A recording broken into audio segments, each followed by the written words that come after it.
Hello friends, effort IAS में आपका स्वागत है। और आज हम लोग एक नए टॉपिक लेके आ रहे हैं जिसका नाम है set theory and Venn diagram. यानी इसको हम रीजनिंग के अंतर्गत भी रख सकते हैं और मैथ्स के अंतर्गत भी रख सकते हैं। यहाँ पे क्वेश्चन जो है दिया हुआ, इसमें डायरेक्टली इनडायरेक्टली दोनों मेथड का यूज करके हम क्वेश्चन को सॉल्व कर सकते हैं। एक होता है सेट थ्योरी और एक है वेन डायग्राम। दोनों में से किसी एक मेथड का यूज करके हम लोग क्वेश्चन को सॉल्व कर सकते हैं। वेन डायग्राम अगर ड्रॉ करना सीख गए तो क्वेश्चन सॉल्व करने में हमें क्या होता है, जो सॉल्व नहीं करना पड़ता है, डायरेक्ट हम आंसर दे देते हैं। और अगर सेट थ्योरी का यूज करते हैं तो एक फॉर्मूला है, उस फॉर्मूला को समझ के और उस फॉर्मूला पे डायरेक्ट हम सॉल्व कर सकते हैं। तो सबसे पहले हम हल्का सेट थ्योरी और वेन डायग्राम के बारे में बतला देते हैं, फिर क्वेश्चन को डिस्कस करेंगे।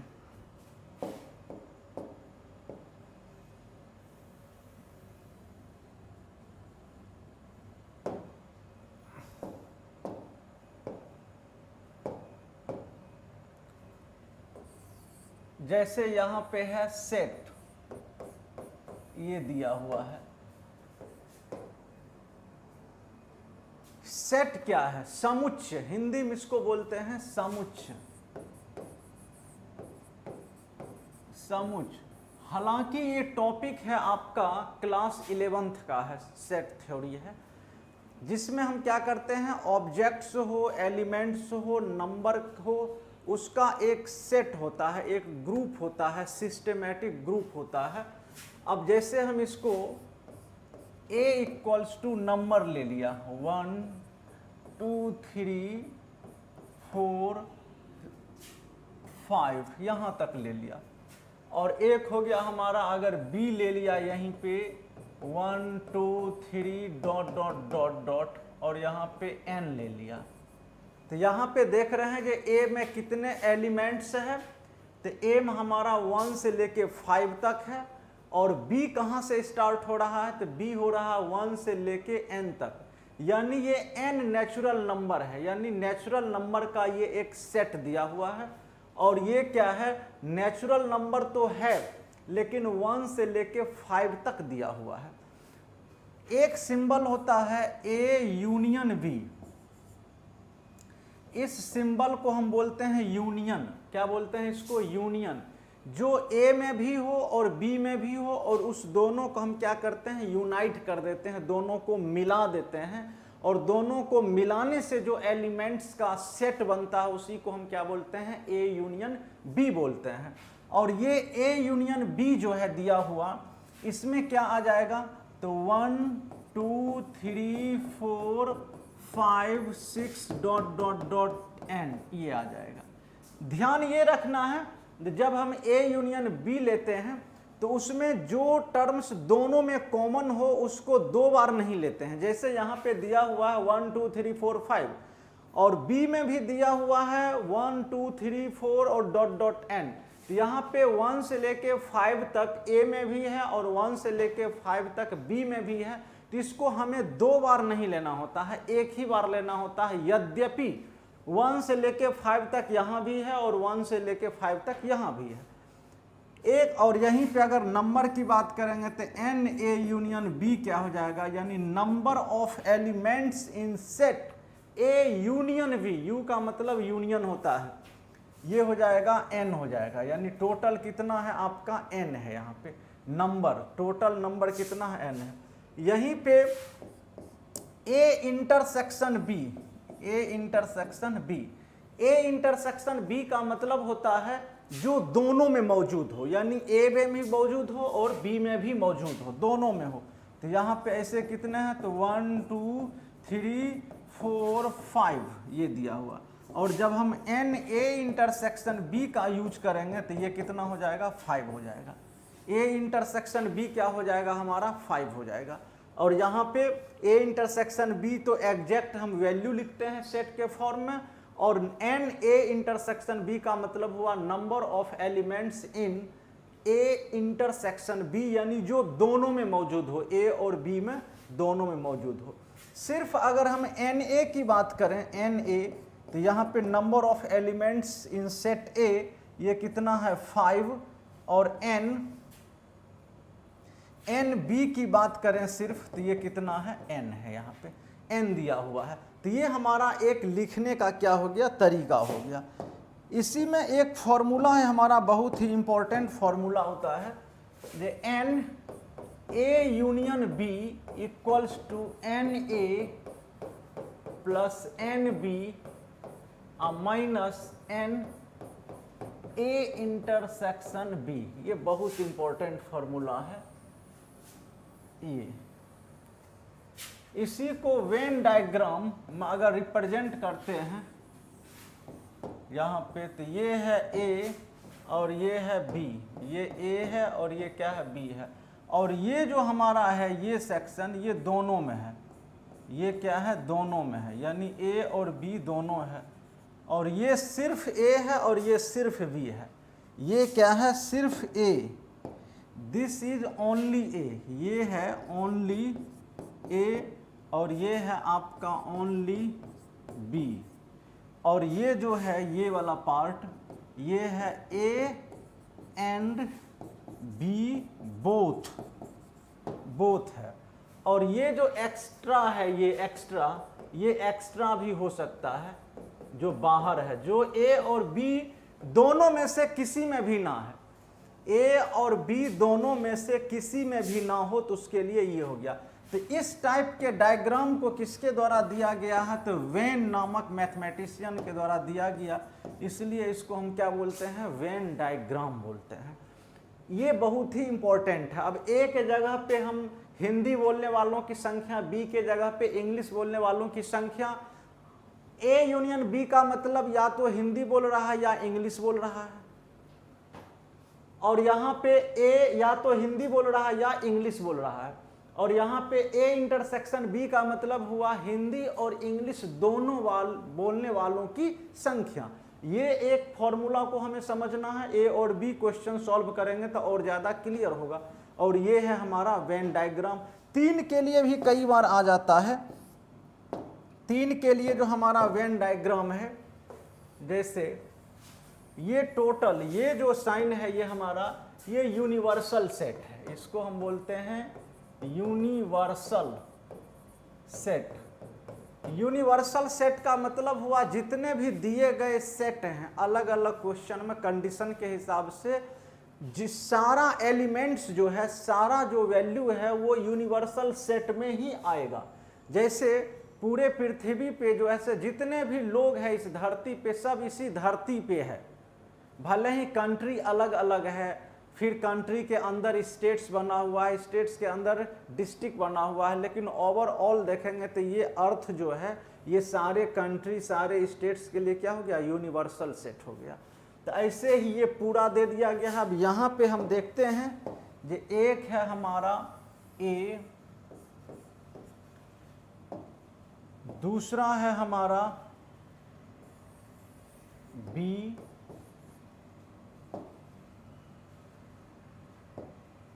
और तीसरा है हमारा सी।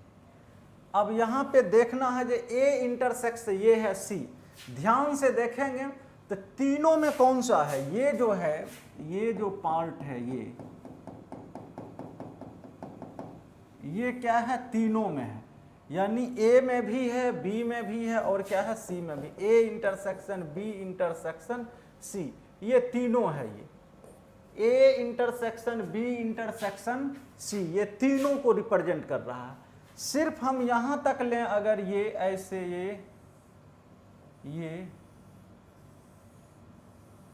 ये तो ये पोर्शन क्या हो गया, ए इंटरसेक्शन बी हो गया।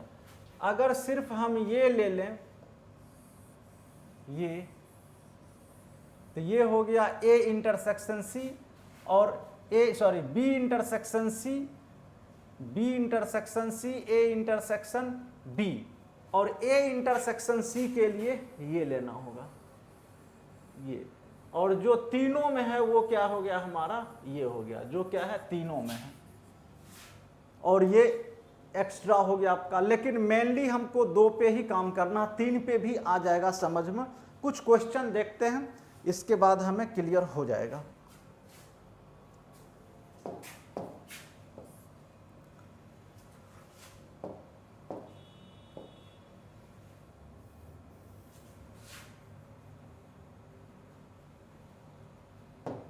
हाँ, अब यहां पे दिया हुआ है क्वेश्चन 19 boys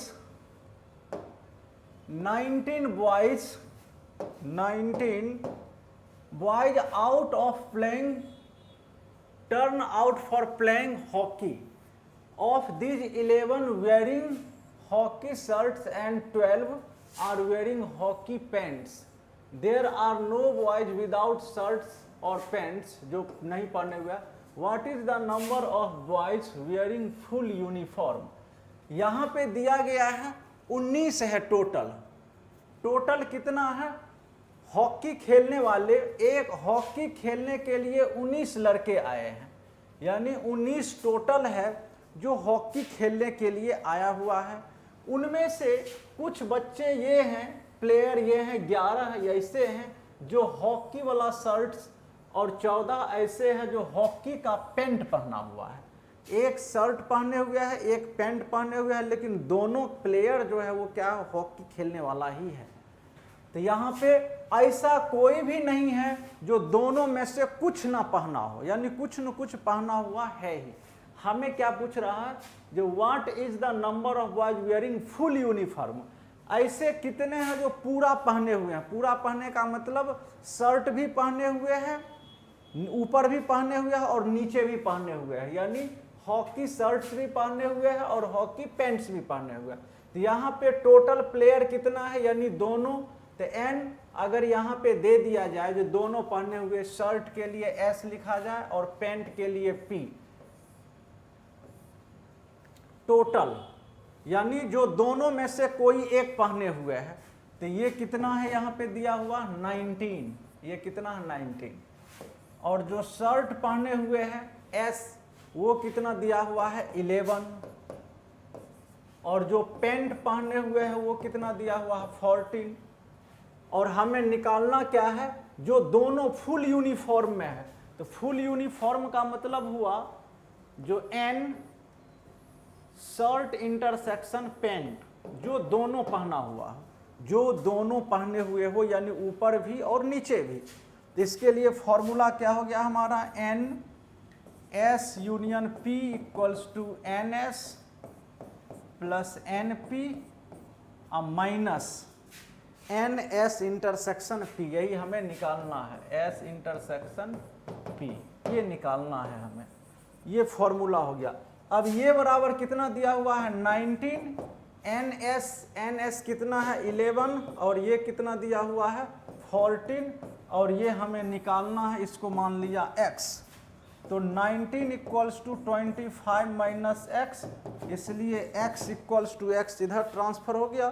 तो 25 minus 19 equals to 6, 25 minus 19 equals to 6। ये यूपीएससी में आया हुआ क्वेश्चन है। तो अगर हम सेट थ्योरी का एक फॉर्मूला समझ लेते हैं और हल्का वेन डायग्राम समझने की कोशिश करते हैं, तो क्वेश्चन को आसानी से हम सॉल्व कर सकते हैं। इसी क्वेश्चन को वेन डायग्राम की सहायता से भी सॉल्व किया जा सकता है, उसमें भी कोई डाउट नहीं होगा। ये दिया हुआ है, ये दिया हुआ है। यहाँ पे हमें ये पूछा जा रहा है, यहाँ पे ये पूछा जा रहा है कि इसमें ये कितना है। ये हमें अगर यहाँ पे ये 6 है और यहाँ पे कितना दिया हुआ है 11 दिया हुआ है, तो ये हो गया 5, और यहाँ पे ये 6 है और एक साइड कितना है 9, 8 दिया हुआ है। अब यहाँ पे टोटल कितना हो गया, काउंट करके आप देख सकते हैं। ये है आपका शर्ट और ये है पैंट। तो शर्ट और पैंट दोनों मिला के कितना हो गया S union P, NS union P कितना है 5 + 6 + 8, 5 + 6 + 8, और ये कितना हो गया 19। और सिर्फ शर्ट वाले कितने हो गए 11, तो ये यहाँ से ये है ये, तो ये हो गया 5 + 6 11, और ये है 6 + 8 कितना हो गया 14। और जो दोनों है यानी फुल, यानी कमर से ऊपर भी पहने हुए हैं, शर्ट भी पहने हुए हैं और पैंट भी पहने हुए हैं। तो या तो वेन डायग्राम का कॉन्सेप्ट समझ लेना है या सेट थ्योरी का कॉन्सेप्ट समझ लेना है, दोनों में किसी एक का यूज करके हम क्वेश्चन को सॉल्व कर सकते हैं। अगला क्वेश्चन देखते हैं। यहां पे दिया हुआ है इन अ ग्रुप ऑफ 15 पीपल, 7 लोगों का ग्रुप है, 7 कैन रीड फ्रेंच, 7 लोग क्या फ्रेंच वो पढ़ सकता है। 8 कैन रीड इंग्लिश, 8 जो है से इंग्लिश है, while 3 of them can read neither of these 2 language, 3 ऐसे हैं जो दोनों में से कुछ भी नहीं पढ़ सकता है। तो कम से कम एक लैंग्वेज को पढ़ने वाले कितने होंगे? कम से कम एक लैंग्वेज को पढ़ने वाले, तो फ्रेंच के लिए F हो गया और इंग्लिश के लिए E हो गया। फ्रेंच के लिए F, इंग्लिश के लिए ये। कम से कम एक लैंग्वेज को पढ़ने वाले जो एटलीस्ट 1 तो जाने, चाहे ये या ये। और यूनियन का मतलब हुआ या तो ये या ये, दोनों नहीं, या तो A या B। तो यहाँ पे कम से कम, तो टोटल ग्रुप में जो है कितने लोग हैं? 15 लोग हैं। और 3 ऐसे लोग हैं जो कुछ भी नहीं जानता है, दोनों में से एक भी नहीं जानता है 3। इसमें से 3 क्या कर देंगे हम? माइनस कर देंगे। 3 क्या कर देंगे? माइनस, तो 12। तो 12 ऐसे लोग हैं जो दोनों जान रहा है। क्या जान रहा है? दोनों जान रहा है। तो अब हमें ये करना है, फॉर्मूला लगाना है। तो ये वाला फॉर्मूला हम जानते हैं, NF plus NE equals to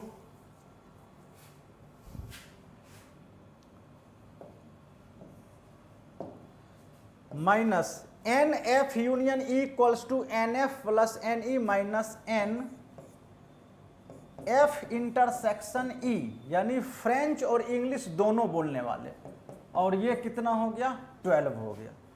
ये कितना हो गया हमारे पास? 12। अब यहाँ पे N7 दिया हुआ है, NF, तो NF फ्रेंच बोलने वाले कितने हैं? 7। NE, तो NE इंग्लिश बोलने वाले कितने हैं? 8। अब minus NF intersection E equals to 12। अब हमें ये वैल्यू निकालना हो दोनों बोलने वालों की संख्या, तो 15 माइनस 12 इक्वल्स टू हो जाएगा दोनों बोलने वाले F इंटरसेक्शन E। तो ये कितना हो गया? 3। यानी 3 लोग ऐसे हैं जो दोनों लैंग्वेज जानते हैं, यानी दोनों लैंग्वेज जानते हैं। 3 पीपल ऐसे हैं जो दोनों लैंग्वेज जानते हैं। और यहाँ पे पूछा क्या जा रहा है? The number of people who can read exactly 1 language, यानी एग्जैक्टली 1 लैंग्वेज, सिर्फ एक लैंग्वेज जानने वाले कितने हैं? तो यहाँ पे दोनों में से एक लैंग्वेज, कम से कम एक लैंग्वेज जानने वाले कितने हैं? तो यहाँ पे ये 12 दिया हुआ है, जो दोनों में से कोई एक लैंग्वेज जान रहा है। लेकिन हो सकता है उसमें कुछ ऐसे भी हैं जो दोनों लैंग्वेज जान रहा हो, लेकिन यहाँ पे दे दिया गया है जो एग्जैक्टली दोनों लैंग्वेज जानने वाले कितने हैं? 3 हैं। दोनों लैंग्वेज को जानने वाले कितने हैं? 3। तो एग्जैक्टली 1 लैंग्वेज को जानने वाले कितने हो जाएंगे? तो 12 में से 3 को क्या कर देंगे? माइनस कर देंगे। तो एग्जैक्टली